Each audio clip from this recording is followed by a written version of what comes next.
अरे महाभारत की हाल सज्जनों सुनिए करके ख्याल।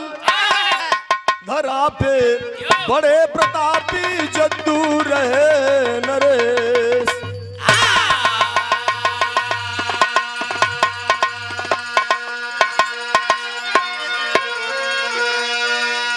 श्रीनगर राजधानी जिनकी हिमालय के पास रही।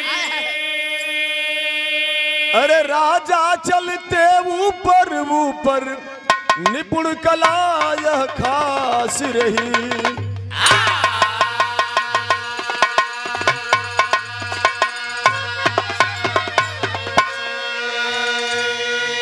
द्वापर युग में जो भारत का कलेजा कहा जाता है श्रीनगर, कश्मीर में श्रीनगर के राजा जद्दू नरेश, जिनको राजा उपरचर के नाम से भी जाना जाता था, उस राजा के अंदर ऊपर से उड़ के चलने की कला थी, इसलिए उनका उपनाम उपरचर पड़ गया। और धीरे धीरे जब ये राजतंत्र की व्यवस्था के तहत जब उपरचर के पिता का देहांत हुआ तो वहां नवजुवक राजकुमार राजा उपरचर को चुन लिया गया और नौजवानी के अवस्था में राजा की शादी भी भइल। और जब शादी हो गई तो उनके नई नवेली सुंदर दुल्हन आ गई। रानी घर में अली तो भैया राजा के स्वभाव बा घोड़ा पर चलन तीसरा चौथा दिन और निकल गया शिकार के लिए। जंगल में जब पहुंचे हैं राजा तो भाव कवि जी लिखते हैं, तर्ज भाई यहाँ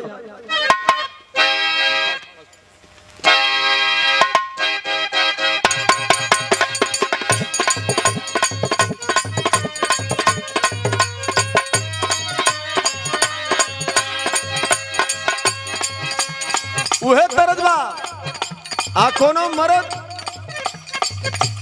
अपनी मेहरारू से फोन पर बतियावत बा, दुल्हनिया और रहन दे दिया कि ए सैया तो के पैसा कमैले के नशा बा, यहाँ घरे दूसर दयादी पर्दारी की बीमारी लग गई बा। का समझावत ही अपनी दुल्हा के, अरे सैया गैला हो कमाए लुधियाना। सैया गैला हो कमाए लुधियाना। सैया गैला हो कमाए लुधियाना।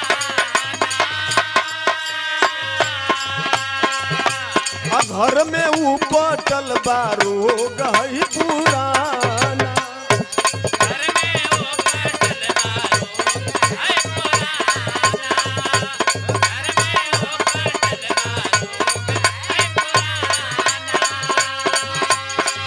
बुलावा कलश करे अबले तो तोके कोनो रोग ना भइल हल अखिला बाबू।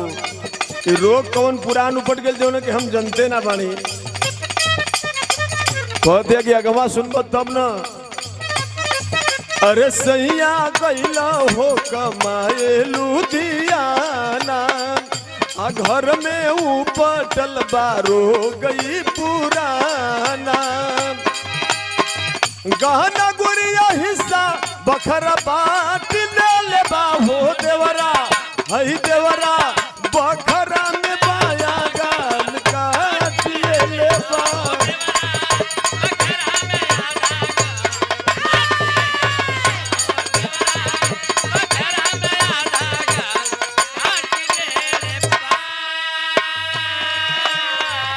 मर्दा कलश की है तोरो रहन बा।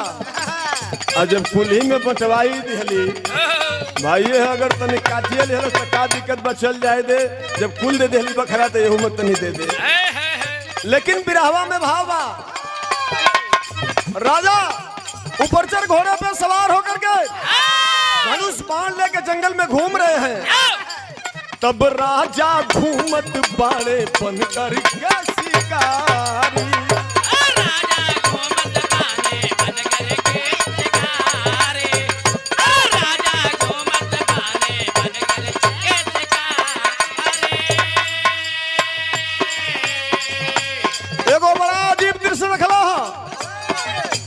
काम कहा थी हथनी करते खेला भाई। काम कहा थे हथनी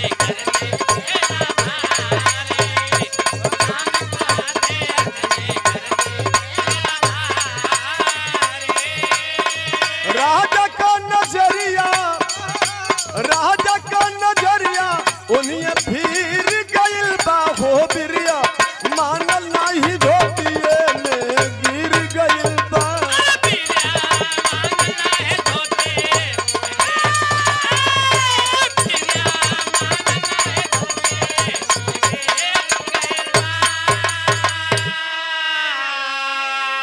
राजा जंगल के बीचों बीच जब पहुंचला बड़ी सुंदर गहरा तालाब और वही तालाब के पानी में हाथी हथनी अपने में प्यार करत बाना। राजा जब देखला तो उनको ध्यान नहीं आंखी से नहीं देखत बना लेकिन मन उनके पहुंच गई घर है। अब उनके ये लगत बा ये बताइए एक जानवर की जात अपना जोड़ा पा करके कितना मगन है प्रेम प्यार कर रहे हैं राजू। हम इंसान के बच्चा होके 4 दिन पहले नई नई दुल्हन आयल तो भागल चले ली जंगल में शिकार खेले। अब उनके ध्यान होनी बा अब हथिया हथनिया अपने में लोटपोट करत बने। अब राजा के बुझात बा किरानी के धोके हम चापत बने तबले जोन बा शरीर से मड़ी बाहर हो गई होश आयल की तो बड़ा गलती भयल लेकिन एक उपाय लगौला। अरे सोचे ले राजा हीरा व्यर्थ ना गवाई।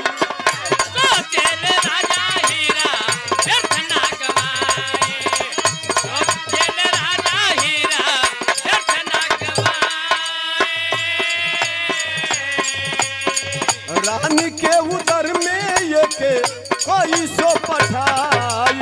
रानी के उदर में ये के कोई से पठाई। रानी के उदर में ये के कोई से पठाई। लावनी अर हवा लावनी अर हवा ई शरीर भइल बा हो बिरिया मानल नाही धोतिए में गिर गइल बा। बिरिया मानल नाही धोते गिर गए। अरे बिरिया मानल नाही धोते गिर गए। अरे बिरिया मानल नाही धोते गिर गए।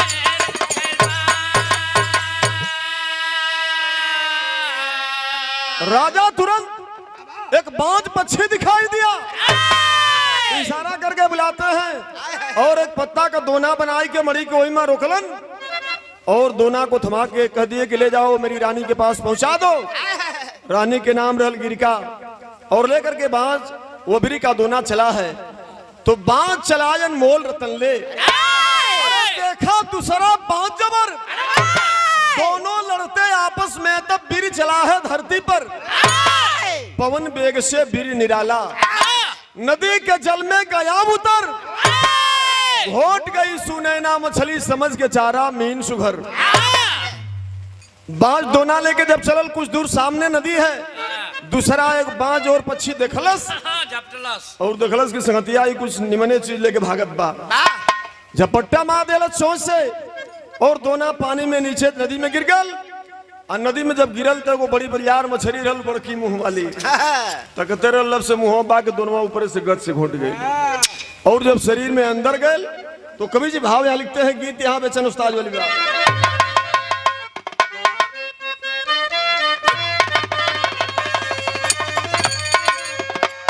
देखा ये गीत के बड़ी लचका के गाँव और बिरहा के बड़े ही धुरंधर और विचित्र कलाकार वैसा कोई कलाकार नहीं हुआ।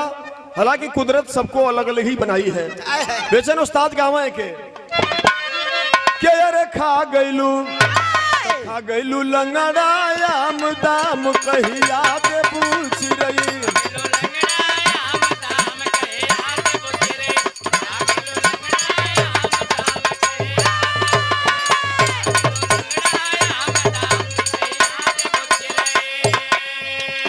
एक लाइन और गाँव है ए गोरिया तोर चढ़ली जवनिया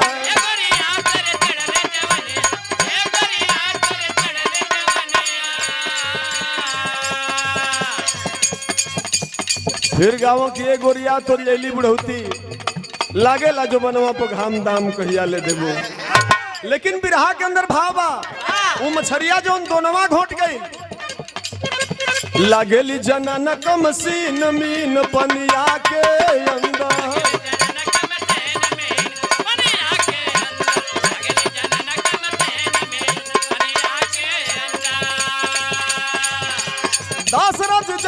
फंसा के लेके अइले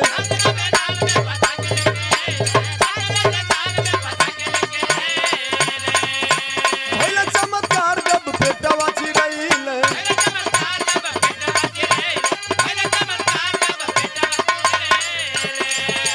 मिलले गो लड़की हसीन मीन पनिया के अंदर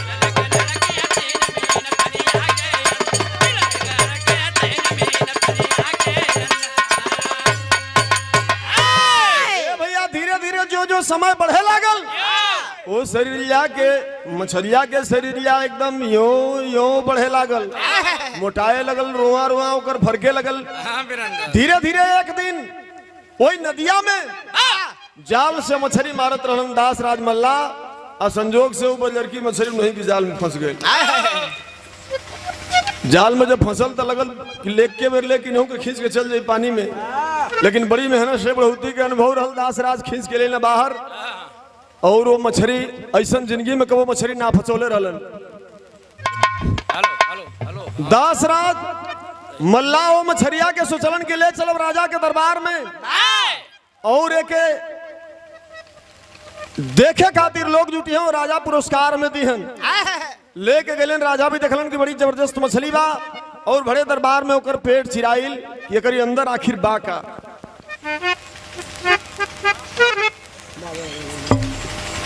मछली के पेट जब चिरल गई एक सुंदर कन्या वहां से निकलल पुराण में जकर नाम शुद्ध नाम मत्स्यगंधा बतावल गई माने मछली की बदबू नियर गंध नियर ओकर गंध आवे सोच भाषा में आम भाषा में कहे सुने की भाषा में लोगों के मंछोदरी कहे लागल दास राज मल्ला लेलन और घरे ले आके पालन पोषण शुरू कैल धीरे धीरे धीरे धीरे वो लड़की सयान हो गई तो अपने जातिगत पेशा के अनुसार वो अपने बाबूजी के संगे नाय खेवल मछली मारल इस सगरी कला के सीख गई एक दिन मंछोदरी ठीक भैया मंछोदरी वही नैया पर अपने बाबूजी के छोड़ोलस की जा घरे खाना खाया वो और तवले हम लोगन के अपार से अपार उतारो तब तक एक घटना घटल एक लाइन तर्ज भैया भैया कौन गीत बा आ तरज है बा ये कोनो मेहरारू के दुल्हा परदेसी निकल गए और ढेर दिन हो गए कोनो चिट्ठी चपाती फोन फान कुछ नहीं क्या करत इस समय गाना चलता बंगलिनिया के बंगलिनिया वाला गाना के लहर बा बहुत पहले चलल रहल मेहरारू गोले रहल भैया ये बढ़त बाप ने देखा जनरेटर तो हार ना बड़ा था जेकर जनरेटर होके भैया तन सब होके देख लो कि वो पानी वानी पड़त है कि ना पड़त है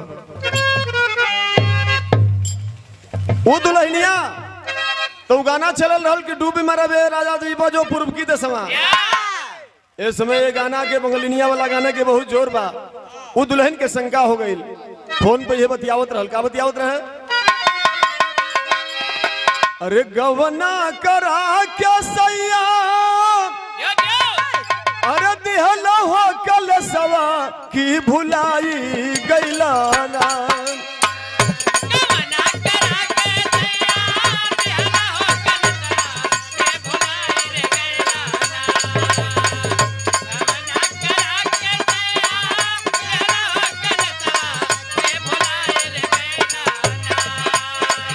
गवना करा क्या सैया दिहला हो कल सवा की भुलाई गैलाना जाने कवनी सवतिया पर लो भाई रे गैलाना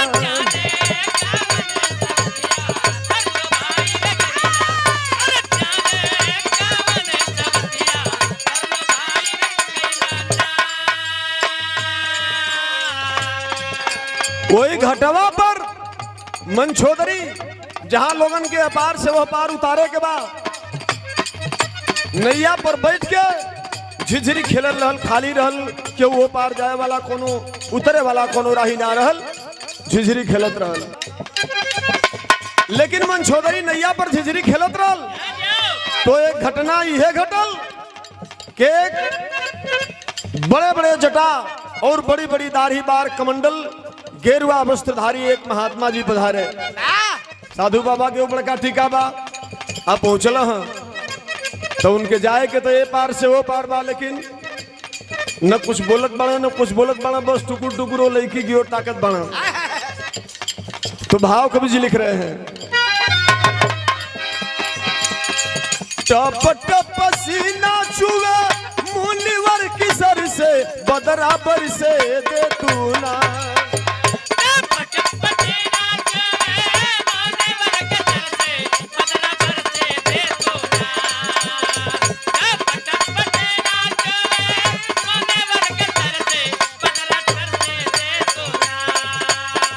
टप टप सीना छुए मुनिवर की सर से बदराबर से दे तू ना। अरे बदराबर से दे तू ना, हई मनवा तोहर खातिर तर से बदराबर से दे तू ना।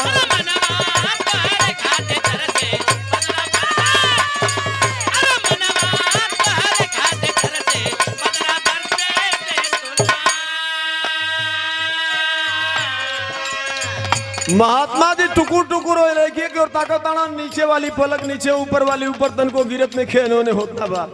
लड़किया कलश के रे सरकार, अरे रे वहाँ देखत में महात्मा मुनि लगत बाणी, हमार प्रणाम स्वीकार करी नैया में बैठी हम चली वो पार उतार दें। कुछ हो बोलत नहीं खम बार उनकी लीलार से तर तर तर तर पसीना चलत, पुरवा की हवा चलत बा। कलश की तो के हार्ट के बीमारी तो नहीं खेन, इतना गर्मी काहे होत बा। ई बतिया सुन के बाबा बोलल बड़ा कि देखा ए पार जाए वाली बात छोड़ा, हमार मन एने ओने होता। महात्मा जी वो बात कहता ना, उनको मन का बात वादा करतानी मन हमारो कहना हो।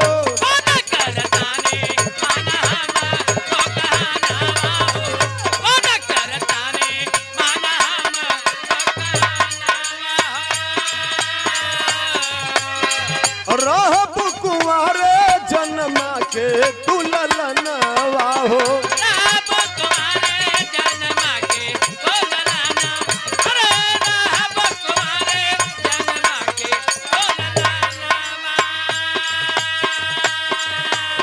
चौधरी कलश के महाराज, अरे देखे में बस साधु लगत बड़ो, लेकिन तुहार बात तो बहुत किरवाइन बा। एको निमन बात नहीं खबर दिया। बताओ हम लड़की के जात हमार बियाह भइल, शादी भइल और ऐसा मजाक करत बड़ा। कलन की मजाक हम नहीं करत, जो कहता नहीं तो सही कहता नहीं। ऐसा घड़ी बेला बा कि हमार तुहार संजोग होई, ऐसा लड़का पैदा होई, दुनिया का ऐतिहासिक पुरुष बनेगा और तुम्हारा कुंवारापन भी भंग नहीं होगा। हमारी बात सुनो, महात्मा जी यही समझा रहे हैं। यही खातिर आइल बारू ब्रह्मा के घर से बदराबर से दे तू ना।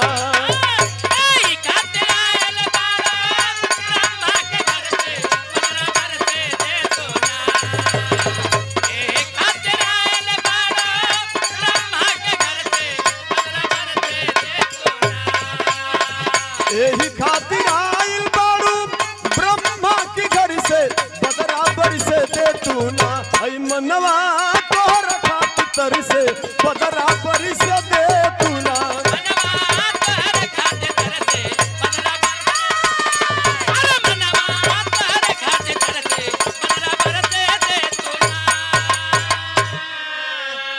कलश के महाराज दिन दहाड़े तो के तनको कहत में लाजिए बा न डरिए बा। बहुत घिनौना महात्मा तू लगत बड़ा। कलन की देख दिन के बाद बा, कमंडल ले लो, कमंडल से पानी निकाल के लब से घुमा के मरला चारों ओर वायुमंडल में। इतना घन कोहरा घेर लियलस के दनिये लौकत नहीं खे। मुनि महात्मा के नाम रहल पराशर ऋषि। आज उले को ऐसा जनता झलत बा, वे कोहरा घेरलस दनिये लौकत ना बा। कहला कि हे सरकार, अरे यहाँ नैया खड़ी बा, इनके लोग माता कहेला, ई नदी है गंगा में खड़ी बा, नहू से रहता ल जैता। कलन की सवाल इनके बा। फिर कमंडल से पानी निकलना, उठा के वही पनिया में पटक दिला। आज पनिया में पटकल तो नैया जब बालू पर खड़ा हो गई, पानी सूख गई। कहला कि अब बताओ, अब तो ठीक बा न जो कहते मन भी न। लड़की के लगल कि कुछ ना कुछ जादुई महात्मा तो बटले बा। वाह अब बताओ ही हमके पावे खातिर पानी के बालू बना दिलस। वाह बड़ी मेहनत कैला, हाय हाय बहुत ये कारीगर कुछ न कुछ जादूगर है।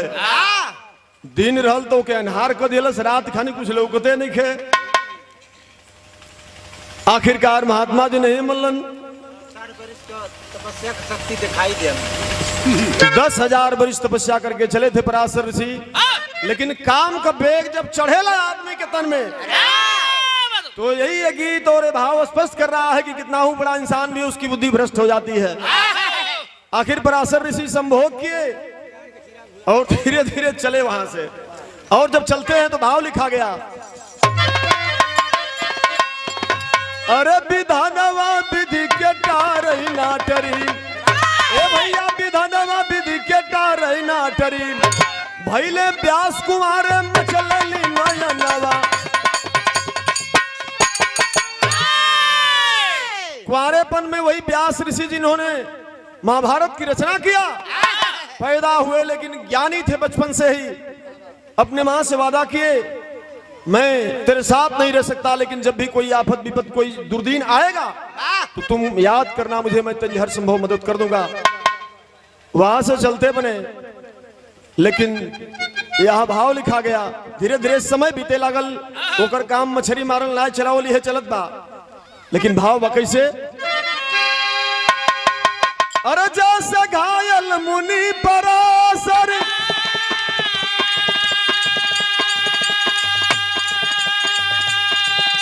वही संतनु की भयहार,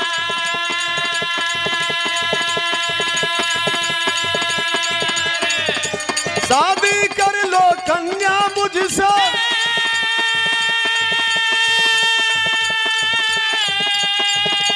बोला नजर में नजरे डाल,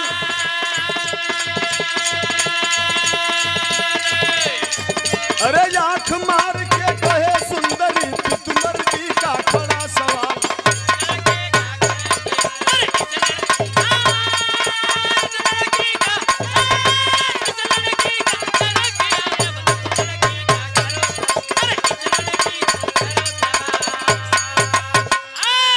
ए भैया एक दिन राजा शांतनु शाम के वक्त में घोड़े पर सवार होकर के और नदी के किनारे शहर सपाटा पे निकले हैं। आज शांतनु राजा घोड़ा पर घूमत रहलन, हवा चलत रहले, नैया पर उहे जजरी खेलत रहल मंछोदरी, इतनी सुंदर खुशबू आयल। उहे पराशर ऋषि जवनों के मछली खानी बसात रहल, पनिया मार के ओके फूल के नियर महका देले रहलन, तो उसका नाम एक दूसरा सुगंधा भी पड़ गया था, यानी फूल की नियर इतना खुशबू निकले जैसे लगे कि कुछ फुलवारी निकली के अगल बगल। राजा जब उनके नाक में खुशबू गई बेचैन हो गई, इन्हें उन्हें ताकत ना कुछ लौकत नहीं खे। लड़कियां पूछ पड़ल के रे राजन इतना परेशान क्यों है, कुछ आप खोज रहे हैं, लगता है कि कुछ खो गया है आपका। राजा कहलन कि देखबी कुछ बिलाइल तो नहीं खे, लेकिन कुछ खुशबू हमके आवत बा वीरान, जहां मैदान बा पेड़ पालो के कोनो पता नहीं खे। हंसे लगल तनी सा कनखी दबा दिलस। राजा कहलन कि भाई कुछ खतरा लगत बा, कलश ही खुशबू हमारे शरीर से आवत बा। राजा ये बात देख के और नौजवान लड़की की तरफ जब देखे लगलन तो राजा शांतनु के मन भी विचलित हो गई, बढ़ोती के समय जरूर बा। शादी का सवाल रच दिए, कलश की हमें कोनो दिक्कत नहीं है, हमू जानता नहीं कि राजा बड़ा तो से बियाह करत तो हम रानी बन जाये, लेकिन हमार मलकार हमार बाप बड़न दासराज, अगर उनको इच्छा हुई, अगर वो तैयार हो जाए तो हम शादी कर ले।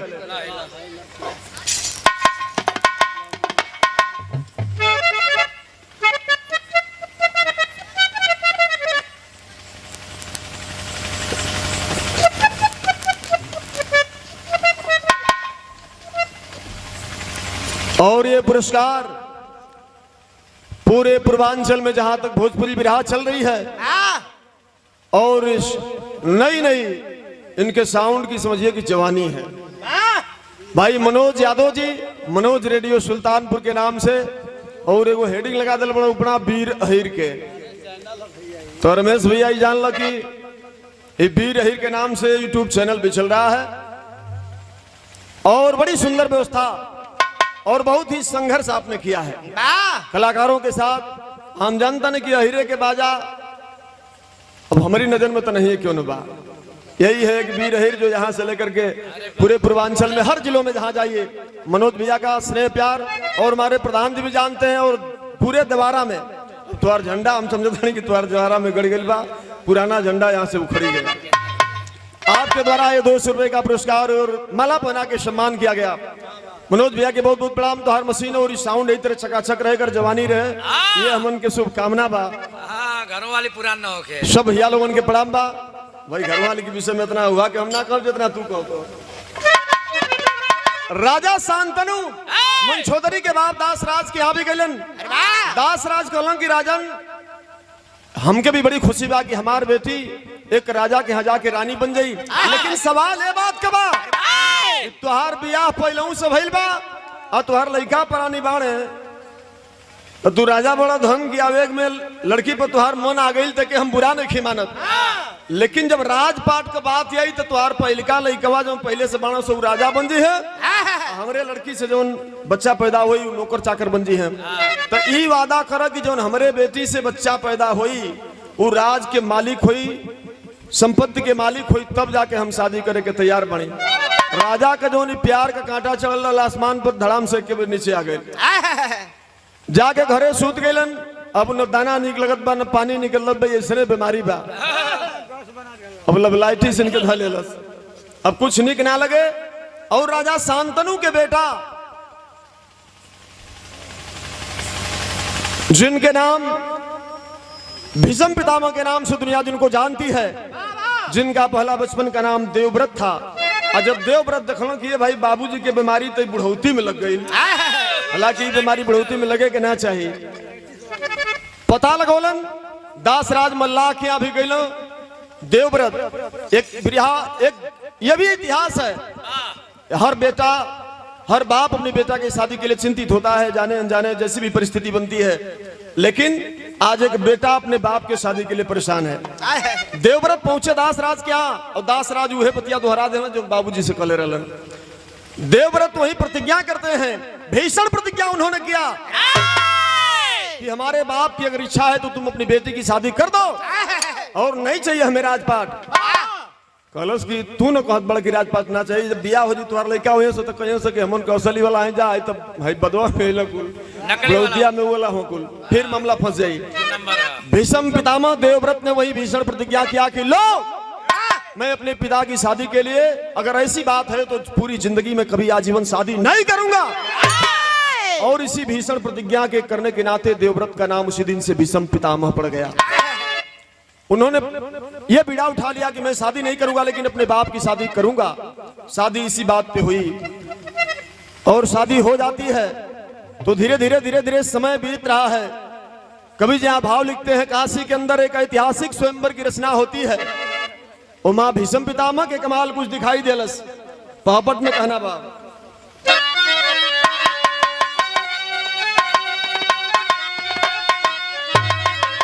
अरे काशी राजा सुता स्वयंवर कैल तब राजधानी में, अजीत के तीनों महीना भीष्म ले अइले तब राजधानी में।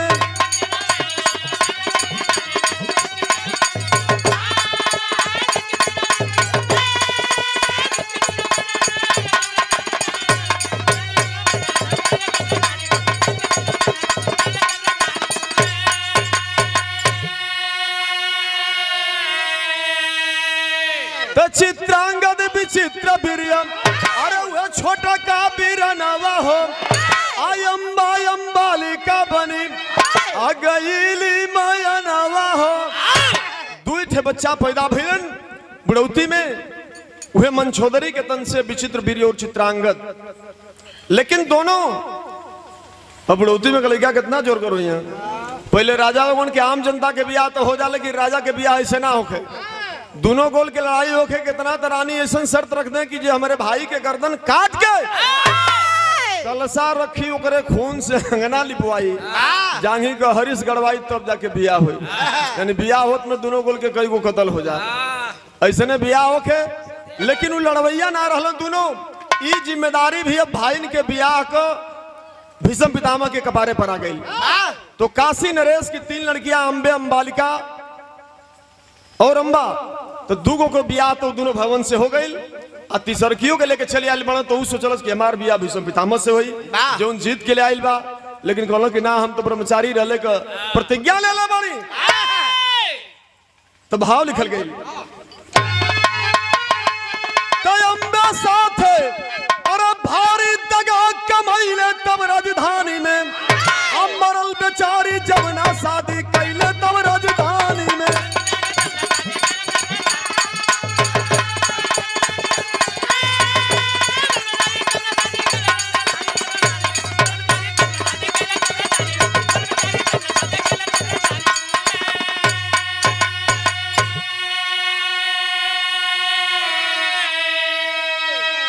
आखिर में चिता सजा करके कवन मुंह के हमने यहर में जाई, और दुनिया का खबर राजकुमार हमके दुल्हन बनाई। सब तो यह जानत बा, स्वयंवर से हमके जीत के लेके आ गई।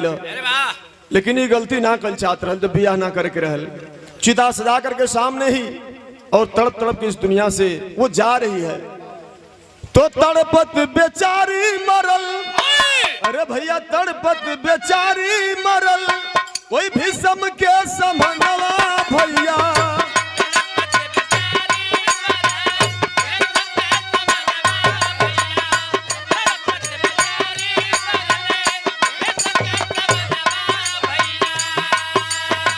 ब्रह्मा जी न टाना पई है श्राप हमार।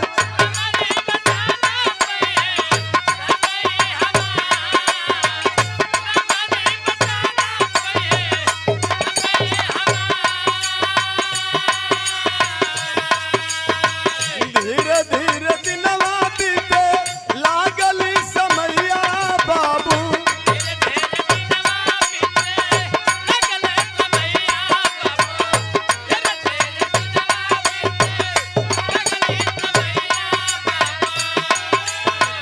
दोनों भाई गईला देखा स्वर्गवा सिधार।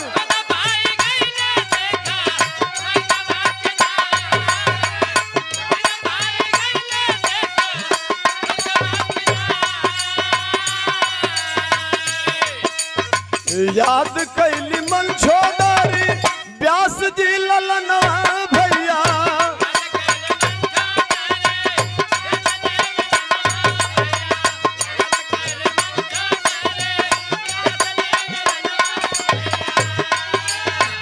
आइले हम मुनिवर सुन के माई के पुकार।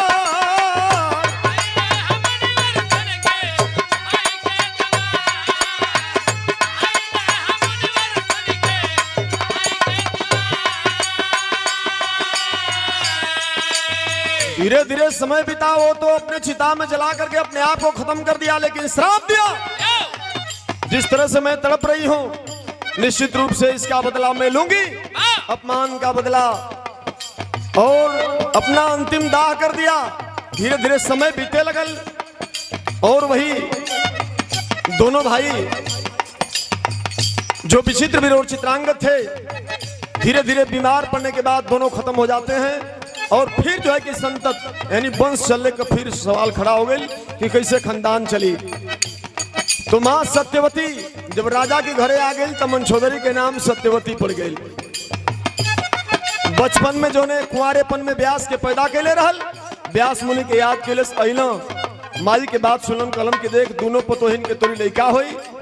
लेकिन एगो कोठरी में हम बैठ जा और दोनों अहन एक बार हम दृष्टि से देखब और देख ले तो लड़का हो जाए। बारी बारी से दोनों पतोह एली, लेकिन एक अपरिचित पुरुष के सामने मेहरारू के जात कैसे जाई, बैठल बना चुपचाप गई। लेगो इतना चिंता से होकर शरीर पीला पड़ गई और आंख बंद हो गई। कलन की माई अगर लड़का पैदा तो जरूर हुई, लेकिन आन्हर पैदा हुई।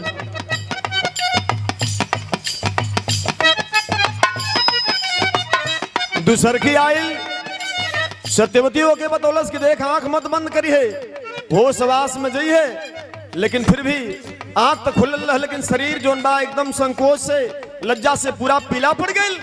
तो वहू के लड़का भइल लेकिन पीलिया रोग से ग्रसित। तो पहिलका के धृतराष्ट्र भइलन, दूसरका के पांडुल भइलन, और तीसरकी एक नौकरानी जौन घूमे फिरी वाली रहल, तनी अगर तो रहे के कोनो दिक्कत ना बा। तो वही विदुर जी पैदा हुए, लेकिन अगले जन्म में अभी देवव्रत भीष्म पितामह का समय चल रहा है, वही शिखंडी के रूप में अंबे दूसरे जन्म में बन के आ जाती है। और लड़ाई के मैदान में जब महाभारत का युद्ध छिड़ता है तो उस समय का भाव लिखल गया कवि जी। हाँ, तो ये भैया छिड़ली लड़ाई महा अरे भारत बाप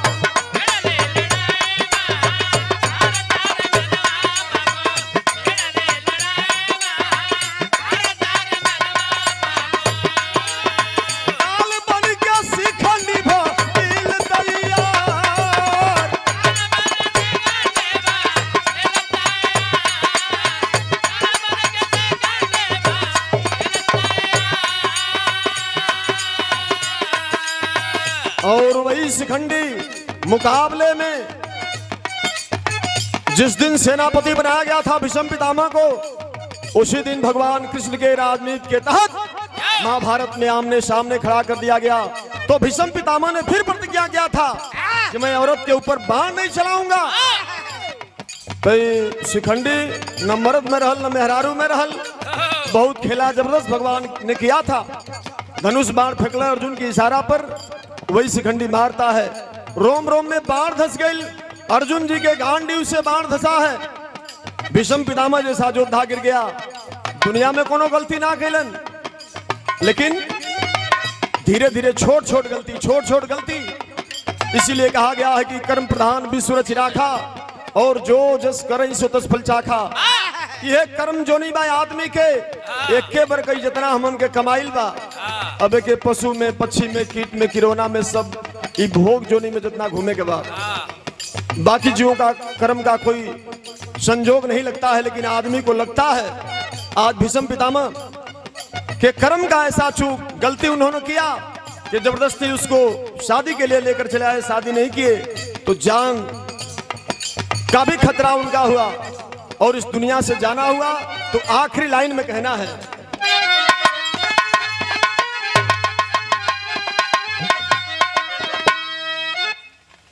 देवव्रत के भीष्म पितामह के वरदान रहल इच्छा मृत्यु के, यानी जब उछइह तब शरीर से प्राण निकली। यार बाण लगल बा और ठोपे ठोपे शरीर से खून धीरे धीरे चुवत बा, लेकिन प्राण तबो निकलत नहीं खे, नहीं छोड़ रहे हैं। तमाम चीजें कर्म की, और इसके पीछे और भी बड़ा दास्तान है, इतिहास है लंबा, कई कहानियां हैं। लेकिन यहाँ संजोग जुटल, भीष्म पितामह जैसा योद्धा भी आज मौत के सामने लाचार है, मजबूर है।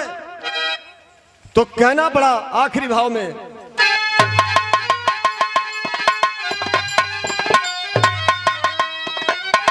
अरे पुरुषार्थ से संकट वाला बादल न टला, तो जनवा मारी के चुकवले बासी खंडी बदला।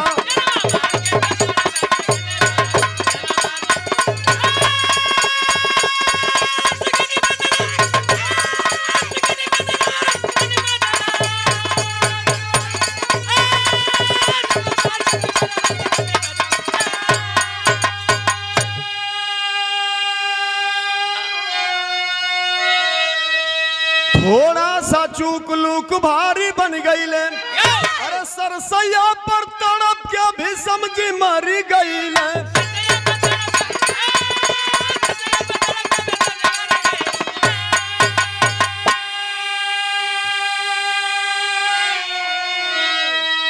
और भीष्म पितामह को आखिरी वक्त उस बाण की सेज पे तड़प तड़प के मरना पड़ा। ये कर्मों का विधान, लेकिन सारी महाभारत को इस सृष्टि के रचयिता भगवान कृष्ण को भी अंतिम समय में बहेलिया ने बाण मारा और भगवान कृष्ण की मौत हो जाती है। इसका कारण बड़ा, दौड़ करके हाथ जोड़ के भगवान कृष्ण को भी एक बहेलिया बाण मारता है, जिन्होंने सारी सृष्टि के साथ बड़ी राजनीति किया, जैसे को तैसा फल दिया। बहेलिया हाथ जोड़ लिया कि हे प्रभु बड़ी गलती हुई। भगवान कृष्ण ने समझाया कि कोई गलती नहीं हुई, मैंने तुझे इसके पहले त्रेता युग में जब मेरा रामा अवतार था तो तू बाली बना था और मैंने पेड़ के आड़ से धर्म की रक्षा के लिए ही तुम्हें मारा था। आज वही बदला हमें, तुम बहेलिया बनकर के आज तुम बहेलिया बने और मैं कृष्ण बना, लेकिन फिर भी बदला देना पड़ा। दोस्तों, तो हमको आपको इस दुनिया में क्या हमारी औकात है, इससे हम चूक नहीं सकते। यही कर्मों का आदान और प्रदान है। ये लिए इंसान की जिंदगी में होश हवास से काम करे के चाहिए। ये बिरहा के सीख बा और मौत से दुनिया में कोई बच नहीं सकता। तो कहना है आखिरी लाइन,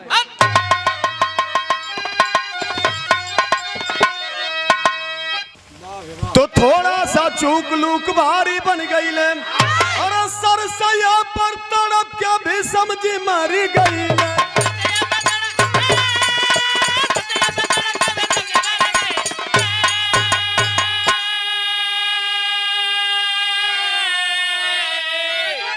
तो कर्म या कुकर्म नहीं छोड़े लागला, तो जन्म मार के चुकवले बासी खंडी बदला।